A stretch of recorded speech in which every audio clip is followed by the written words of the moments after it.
Gracias, señor presidente. La verdad que después de ver afanosos esfuerzos por defender posturas indefendibles, de ver expresiones cargadas de odio, de resentimiento, tengo la más absoluta convicción de la necesidad que hubiera habido de aprobar o de poder contextualizar en tiempo apropiado el espíritu y la significancia de este proyecto de declaración de repudio. No pretendía hacer periodismo del periodismo, ni tampoco referirme a una cuestión anecdótica, porque es una de las tantas, de los cientos o miles de expresiones, parte de una estrategia de persecución mucho más compleja y gravosa o grave institucionalmente aún.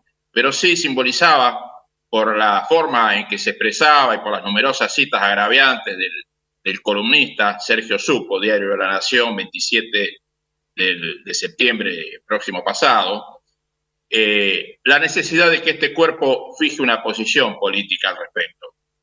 Por tres razones resulta, a mi modo de ver, imperioso esa toma de posición. Primero, por el obvio desagravio, la reivindicación de la expresidenta Cristina Fernández de Kirchner, una de las grandes líderes políticas de Latinoamérica, electa presidenta de los argentinos, orgullo para mis pares mujeres de la Cámara, primera presidenta de la República, reelecta con holgura en ese cargo, terminando su segundo mandato con los mayores niveles de aprobación popular y despidiéndola a una Plaza de Mayo colmada de militantes, cosa que todavía hoy nos emociona.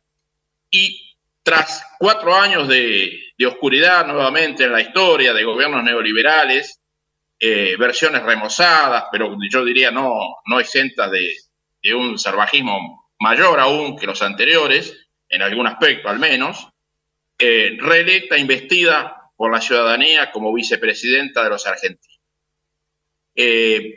Simboliza, el ataque no es a la persona, es a lo que simboliza y a las políticas que representa. Desde luego, eso está claro, es una confrontación histórica que viene desde antes de la época fundacional y se entiende perfectamente a la luz de un gobierno que amplió derechos, que gobernó para todos, que puso al Estado al servicio de todos, porque no hay sector al que le haya ido mal en esos 12 años de gobierno, o sea, la gesta que inició Néstor Kirchner y consolidó y profundizó Cristina Fernández de Kirchner, a nuestro modo de ver, sin ninguna duda la década ganada. Bien merecido tiene el mote a la luz de las conquistas realizadas. La mejora de los índices de pobreza, de indigencia, la inclusión, la recuperación de la movilidad social ascendente, la recuperación de relaciones serias y de respeto con el mundo, el abandono de las relaciones carnales, con una presidenta fijando posición en los foros internacionales, sin sometimiento, sin obediencia debida, irrumpiendo en el G20 o en el G77 más China o en las Naciones Unidas, no solo en defensa de los intereses de los argentinos, sino de los países que vivían agobios similares por políticas similares también. Entonces, desde luego que eso molesta enormemente, irrita al poder económico concentrado, a las corporaciones mediáticas que forman parte de él, a sectores de la política que servilmente han estado siempre a disposición y en defensa de sus intereses, y algún sector de la justicia que logra colonizarse para darle basamento. Por eso Cristina Fernández de Kirchner ha sido objeto de tan salvaje persecución, donde se le han inventado numerosas causas judiciales, lo cual ha sido también objeto, esa persecución ha sido ampliada a los que adheríamos y adherimos a ese modelo de gobierno. Hemos tenido que transitar arbitrariamente como Doro Pi, hemos sido objetos de escuchas ilegales, de espionaje, hasta un secretario, un modesto secretario privado mío, siendo yo intendente por entonces, aparece en la denuncia de la AFI como espiado. Es decir, un sistema de espionaje ilegal impuesto en la nación con anclaje judicial a partir de la denominada mesa judicial que decidía las acciones a implementar, una AFI que pasó de tener de 60 abogados a tener 600 para irrumpir en las causas judiciales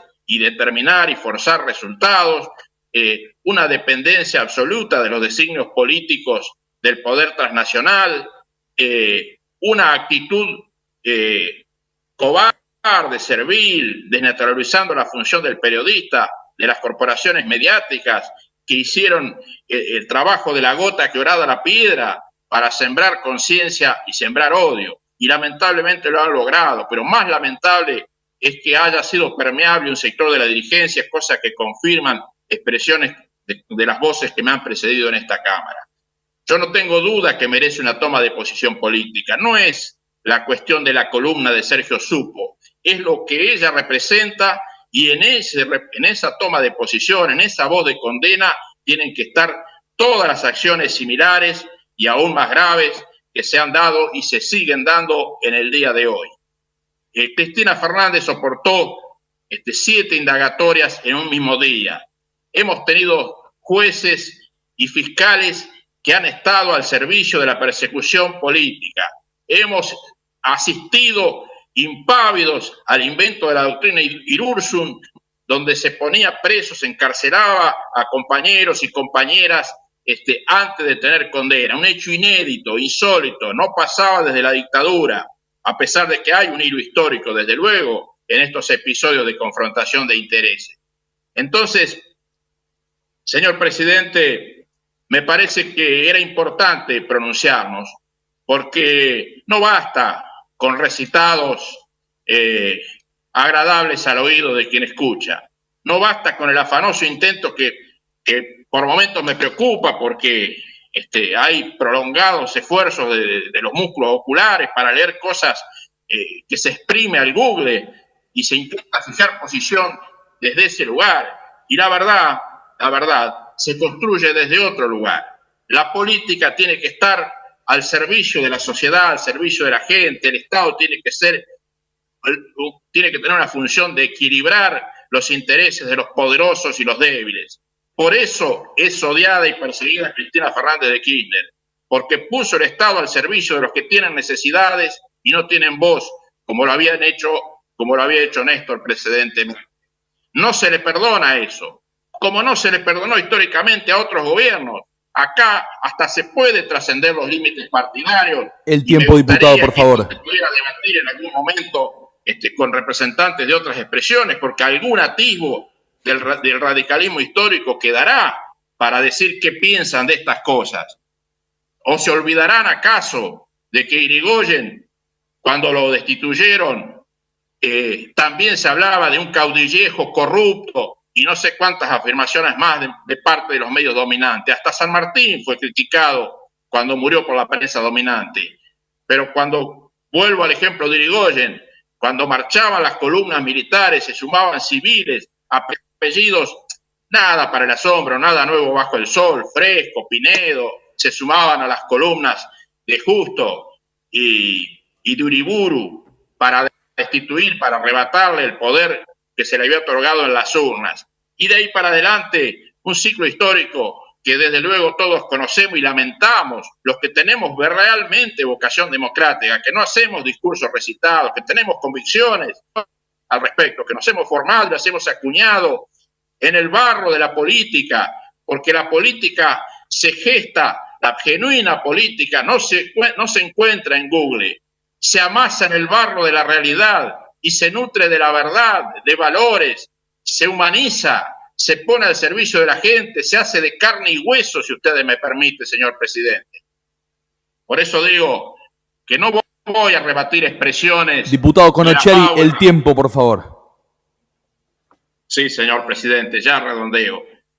Sé que es muy estrecho el límite reglamentario para fijar una posición política tan amplia, pero solo quiero decir que además de las reivindicaciones personales, esto pretende honrar o luchar contra la deshonra del periodismo verdadero que todavía queda, porque como decía Rodolfo Walsh, o el periodismo es libre o si no es simplemente una farsa. Y eso lo estamos viendo en estos últimos años, mayoritariamente en las corporaciones mediáticas. Y sobre todo, con esto termino, pretende el proyecto, la toma de postura política que promuevo en esta Cámara, pretende fortalecer la defensa del sistema democrático y del sistema republicano todo, porque no puedo confiar en actores de la política. Lógicamente los intereses que tradicionalmente han atentado contra las democracias están vivos y se puede ver en el mapa de Latinoamérica, pero tampoco puedo confiar en los referentes políticos que hacen exactamente lo contrario a lo que dicen. Ha quedado demostrado en los últimos 4 años. Por lo tanto, las voces que ya parecen claramente desestabilizantes, las que hablan de crisis institucional, las que dicen nos preparamos para gobernar el año que viene, las que quieren criticar todo, dar vuelta a todo, las que quieren interpelar a Goyán y se olvidan que nos dejaron sin Ministerio de Salud y que tuvimos de ministro de Salud a un amigo del presidente que fue ministro porque básicamente lo salvó cuando se atragantó con el bigote postizo haciendo el sketch de Freddie Mercury. Esa era la conducción del Estado que teníamos. Si bien eso es lo anecdótico, no es lo más grave. Lo más grave es la dependencia que nos generaron con la deuda, con las políticas nefastas. Todavía hoy tenemos que lidiar con el Fondo Monetario Internacional y las pautas que nos va a querer imponer, además de lo gravosa que resulta la pandemia. Entonces hago una apelación y ahora sí definitivamente concluyo. Hago una apelación a la honestidad intelectual, que cuando hablemos en términos políticos no recitemos cosas y que alguna, aunque sea de vez en cuando, tenga la honestidad intelectual de sincerar posiciones y de tener la capacidad y la generosidad, la mínima grandeza de superar los límites del odio y de las divisiones partidarias para tener objetivos superadores comunes como es la defensa del sistema democrático. Ha corrido mucha sangre, hay muchos muertos en la historia argentina por la vulneración democrática. Por eso no podemos ser cómplices ni silenciar esto, y esto es un modesto ejemplo que pretende simbolizar esa reivindicación. Muchas gracias, señor presidente. Gracias.